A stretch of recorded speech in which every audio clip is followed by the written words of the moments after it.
बांस की गुलेल sling shot मछली पकड़ना। ये कुछ साल पहले की बात थी। सारंगपुर नाम का एक गांव था। वहां पर ज्यादातर लोग गांव के तालाब से मछली पकड़कर अपना जीवन गुजारते थे।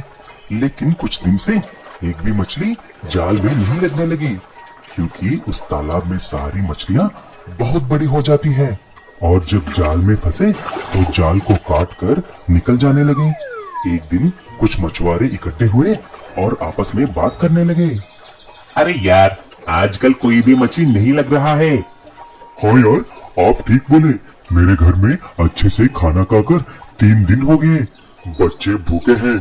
इसके बारे में हमें कुछ न कुछ करना चाहिए। तभी उनके मछुआरों का नायक आके ऐसे बोले, मैं एक आदमी को जानता हूँ जो सारे समस्याओं का हल निकालता है। उसका नाम सूरज है। वह बहुत पढ़ा लिखा और हम जैसे गांव वालों को सहायता करता है। मैं जाकर उसे लेके आता हूँ। ऐसा बोलकर उनका नायक सूरज के पास जाकर उनकी समस्या के बारे में बोले। तभी सूरज उसके साथ सारंगपुर आकर सभी मछुआरों से मिलता है। अरे गांव वालों, आपको चिंता करने की कोई जरूरत नहीं है। मछलियां बड़े होने के कारण जाल को काट रहे हैं, लेकिन मेरे पास बड़े मछलियों को पकड़ने के लिए बांस का एक गुलेल है।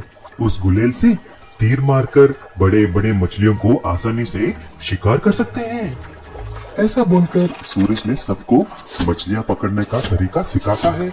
जैसे ही निशाना देखकर गुलेल को चलाया, तीर सीधा जाकर मछलियों को लगने लगे और आसानी से मछलियां पकड़ रहे थे। उस गुलेल से सारी मछुआरे भी बड़े बड़े मछलियों को पकड़कर बाजार में बेचने लगे। लेकिन ये बात जब उस गांव के सेठ को पता चला, वह तुरंत तालाब के यहाँ आता है। अरे नालायकों, आपको किसने ये बांस का स्लिंग शॉट दिया? आपको उस तालाब में मछलियां पकड़ना नहीं चाहिए। वह तालाब मेरी पुरखों की जमीन है। वह अभी मुझे चाहिए। चलो निकलो यहाँ से। अरे सेठ जी, ऐसा मत कीजिए। ये तालाब ही हमारा आधार है। इसको हमसे मत छीनिए। पहले ये बोलो, किसने आपको ये गुलेल चलाना सिखाया है? सभी लोग सूरज के बारे में बोलते हैं।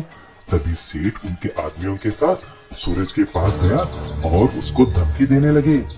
क्यों रे सूरज, बहुत चर्बी चढ़ गई है तुम्हें? मेरे पूरे प्लान को चौपट कर दिया। अरे ओ, मेरे मुंह क्या देख रहे हो? मारो इस सूरज को। जैसे ही सेठ के लोग सूरज को मारने के लिए आए, तभी सूरज ने उसका बांस का स्लिंग शॉट निकालकर निशाना लगाकर सेठ के आदमियों पर छूटता है। सारे तीर जाकर उनके पिछवाड़े पे लगे और सारे आदमी वहां से भागने लगे। उनको देखकर सेठ जी भी भाग गया और मछुआरे आराम से उस बैम्बू स्लिंग शॉट से मछलियां शिकार करने लगे। चिंकी सरसपुर में अपने माता पिता के साथ रहा करती थी। उसके पिताजी किसान थे और अपने छोटे से जमीन के टुकड़े पर बहुत मेहनत किया करते थे। उनकी बस एक ही इच्छा थी कि किसी तरह चिंकी को पढ़ा लिखा कर बहुत बड़ा इंसान बनाए। चिंकी अपने पिता से बहुत प्यार किया करती थी। एक दिन चिंकी जब स्कूल से घर वापस लौट रही थी, तभी उसने देखा कि कुछ बच्चे एक बूढ़े बैल को तंग कर रहे थे। चिंकी ने वहां जाकर उन बच्चों से कहा, अरे रामू, श्यामू, तुम इस बैल को तंग क्यों कर रहे हो? और चिंकी ने सभी बच्चों को वहां से भगा दिया। चिंकी बैल को पानी पिलाती है और चारा खिलाती है, लेकिन चिंकी बैल की हालत देखकर सोचती है, क्यों ना मैं इसे अपने घर ले जाऊं? घर में माँ बाबूजी इसे देखकर बहुत खुश होंगे और इसकी अच्छे से देखभाल भी हो जाएगी। और चिंकी उस बैल को अपने घर ले आती है। चिंकी के साथ बैल को देखकर उसके माता पिता हैरान होते हैं। अरे चिंकी बेटा, ये बैल कहाँ से ले आई तुम?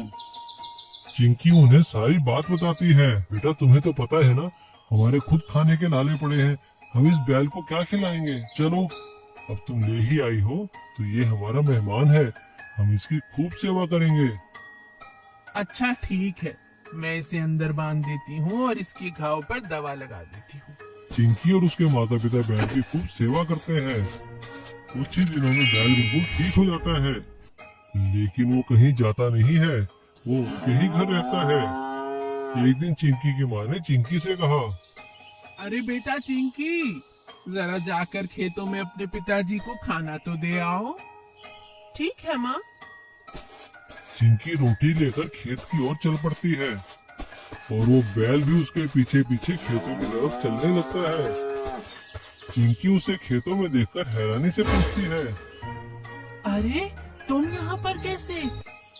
चिंकी की बात सुनकर वो बैल बोलने लगता है। बैल को बोलता देख चिंकी और उसके पिता हैरान हो जाते हैं।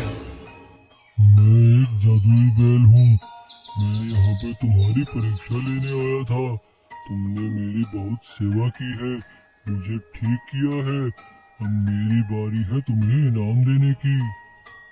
ऐसा कहते ही बैल हल लेकर पूरे खेत में घूमने लगा और उसने देखते ही देखते पूरे खेत में फसल की जुताई कर दी और एक जगह खड़े होकर वो पैरों से कुछ खोदने लगा। काफी देर खोदने के बाद वहाँ से एक सोने का बड़ा घड़ा निकला। बैल ने वो घड़ा निकालकर चिंकी के पिताजी को दे दिया और तभी अचानक वहाँ एक तंदुरुस्त बैलों की जोड़ी भी आ गई। बैल ने चिंकी के पिता से कहा, मैं अब जा रहा हूँ। ये बैलों की जोड़ी तुम्हारी खेती में मदद करेगी और ये सोना चिंकी की पढ़ाई लिखाई के लिए। ऐसा कहकर जादुई बैल वहाँ से गायब हो गया। इसीलिए कहते हैं अच्छे काम का फल अच्छा ही होता है। गाय का मिनी बांस का शेड और मोटर पंप। अजय अपने माता पिता के साथ शहर में रहा करता था।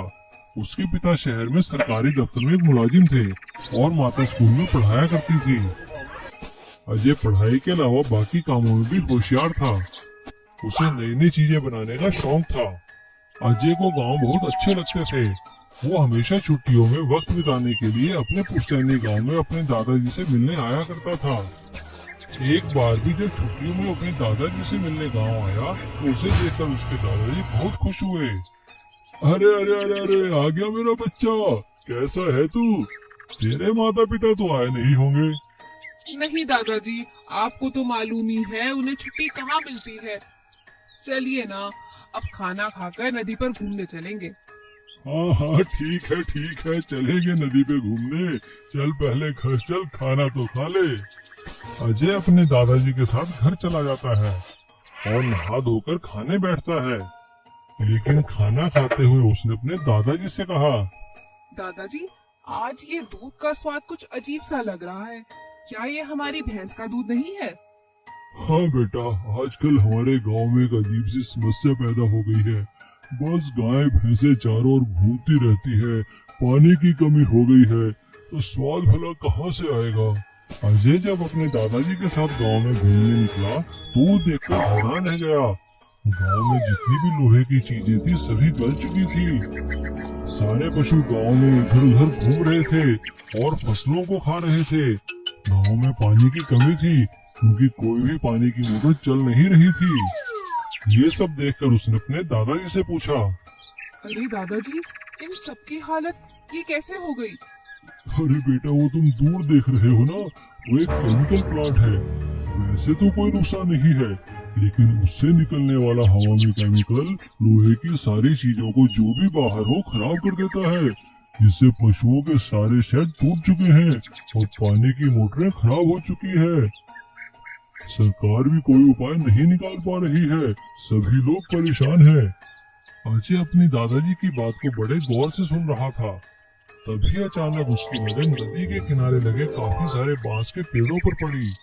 इतने सारे बांसों को देखकर अजय को एक आइडिया आया।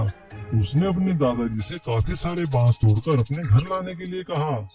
उसके दादाजी ने उसकी बात मान ली और 2 मजदूरों को बोलकर काफी सारे बांस अपने घर मंगवा लिए। अगले ही दिन अजय उसे कुछ बनाने लगा। उसने देखते ही देखते गाय भैंसों को बांधने के लिए बांस का एक मिनी शेड बनाया, जिसमें अपने दादाजी की गाय और भैंसों को बांध दिया। और उसने दादाजी की जमीन पर बांस का एक बोरवेल किया और उसमें बांस से बना एक पंप बनाया, जिससे पानी बाहर निकलने लगा। अब उसके दादाजी की दोनों समस्या दूर हो गई थी। एक तो पानी मिलने लगा था और दूसरे पशुओं को बांधने के लिए शेड बन गया था। ये देखकर दादाजी बहुत खुश हुए। अरे वाह बेटा, तूने तो कमाल कर दिया। ये बांस तो केमिकल से गलेगा भी नहीं। दादाजी ने सभी गाँव वालों को बांस से बना मिनी गाय का शेड और मिनी मोटर पंप दिखाया। गांव वालों को ये आइडिया बहुत अच्छा लगा सभी लोगों ने अजय से रिक्वेस्ट करके अपने लिए मिनी पंप और गाय का शेड बनवाया। अब पूरे गांव की सूरत बदल चुकी थी। सारे पशु शेड में बंद थे और गांव के खेतों और लोगों को पानी फिर से मिलने लगा था। छुट्टियां खत्म होते ही जब अजय शहर जाने लगा तो सभी गांव वालों ने उसका धन्यवाद किया। लालची भुट्टे वाला। लखीपुर गांव में राजू नाम का एक भुट्टे वाला रहता था। वो कई सालों से गांव में भुट्टे बेचा करता था, लेकिन वो बहुत लालची और स्वार्थी था। वो अपनी दुकान के आगे किसी और को भुट्टे नहीं बेचने देता था। एक दिन गांव के बाजार में लखन नाम के एक आदमी ने भुट्टों का स्टॉल लगाया। उसके भुट्टे बहुत ही स्वादिष्ट थे। सभी लोग उसके पास जाकर भुट्टे खाने लगे। ये देखकर राजू को बहुत गुस्सा आया। वो लखन के पास गया और उससे झगड़ा करने लगा। अरे कौन हो तुम? तुम्हारी हिम्मत कैसे हो यहाँ पे भुट्टे का स्टॉल लगाने की? तुम्हें पता नहीं ये राजू का गांव है, यहाँ पे मैं ही भुट्टे बेचूंगा। चलो उठाओ अपना स्टॉल यहाँ से। अभी राजू लखन से झगड़ा ही कर रहा था कि तभी वहाँ खड़े दो हट्टे कट्टे लड़कों ने उसकी पिटाई करनी शुरू कर दी। लखन ने उन लड़कों से राजू को छुड़ाया और राजू से कहा, राजू भाई ये गांव बहुत बड़ा है, तुम अपनी दुकान संभालो और मुझे अपना काम करने दो। हाँ मैं तो देख ही रहा हूँ तुम कैसे काम करोगे, तुमने गुंडे जो पाल रखे हैं। अरे राजू भाई ये गुंडे नहीं, ये तो मेरे भाई हैं। अगर आप मुझे मारोगे तो क्या आपको छोड़ेंगे ये? राजू पिटाई खाकर वहाँ से चला जाता है। राजू जंगल में एक वैद्य के पास आकर वैद्य से कहता है, वैद्य जी महाराज मेरे भुट्टों का स्वाद इतना नहीं रहा, मुझे कोई ऐसी दवाई दीजिए ना कि ताकि मेरे भुट्टे स्वादिष्ट हो सके। राजू की बात सुनकर वैद्य कहते हैं, राजू देखो मेरे पास भुट्टों का स्वाद बढ़ाने की तो कोई दवाई नहीं है, हाँ लेकिन भुट्टों को कड़वा करने की दवाई है। तुम एक काम करो, ये ले जाकर लखन के भुट्टों में छिड़क दो, उसके भुट्टे कड़वे हो जाएंगे तो कौन खाएगा उन्हें। राजू वैद्य से दवाई ले जाकर लखन के भुट्टों पे छिड़क देता है। अगले दिन लखन जब भुट्टे बेचता है तो उसके सारे भुट्टे कड़वे हो चुके थे। कोई भी ग्राहक उसके भुट्टे नहीं खाता है। जब ग्राहक लखन की दुकान पे भुट्टे खाने आते हैं तो भुट्टों का कड़वा स्वाद देखकर लखन से कहते हैं, अरे क्या बेच रहे हो तुम ये इतने कड़वे भुट्टे? थू थू थू थू थू। चलो भाई चलो, हम लोग राजू के यहाँ चलकर भुट्टा खाते हैं। हाँ चलो, राजू के भुट्टे ही ठीक है। लोगों को वापस जाते देखकर लखन हैरान हो जाता है। वो सोचने लगता है कि उसके भुट्टे इतने कड़वे कैसे हो गए। शाम को जब लखन दुकान बंद करके अपने घर जा रहा था तो उसने राजू को अपनी दुकान पर एक दोस्त से बात करते हुए सुना। राजू अपने दोस्त को वैद्य वाली सारी बात बता रहा था। लखन ने चुपचाप उनकी बात को रिकॉर्ड कर लिया और अगले दिन सुबह उसने गांव के बाजार में वो वीडियो चला दिया। सभी लोगों को राजू की चाल का पता चल गया और लोगों ने राजू की दुकान को बंद करवा दिया। लोगों की नाराजगी और वीडियो का सच देखकर राजू को अपनी गलती का एहसास हुआ। उसने लखन और गांव वालों से माफी मांगी और गांव का बाजार छोड़कर जाने लगा। तब लखन ने राजू को रोकते हुए कहा, राजू भाई देखो, एक ही गांव में दो दुकानें हो सकती हैं, मैंने आपसे पहले ही कहा था। हाँ लखन तुम ठीक कहते हो, अब मैं ईमानदारी से काम करूंगा। और अब गांव के बाजार में दो भुट्टों की दुकान थी, एक राजू की और एक लखन भुट्टे वाले की। और इस तरह लालची राजू भुट्टे वाले को सबक मिला और उसने ईमानदारी से भुट्टे बेचना शुरू कर दिया।